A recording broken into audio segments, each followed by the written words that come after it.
এই বিশাল মহাবিশ্বে আমরা একটি ক্ষুদ্র ধূলিকণার মতো, অথচ মাঝে মাঝে গর্বে বা অহংকারে আমাদের বুকটা ফুলে ওঠে।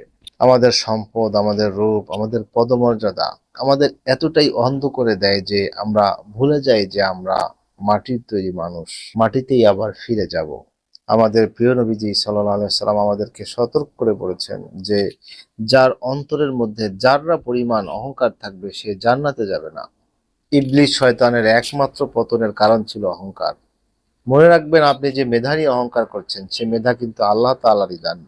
আপনি যে সম্পদ নিয়ে, সম্মান নিয়ে অহংকার করছেন সে সম্পদ, সে সম্মান আল্লাহর কেড়ে নিতে মুহূর্ত সময় লাগবে না। আসুন আমরা মাটির মতো বিনয়ী হতে শিখি। বিনয় মানুষকে ছোট করে না, বরং মহান আল্লাহর কাছে আরো অনেক বড় করে দেয়। অহংকার পতনের মূল, বিনয় জান্নাতের পথ।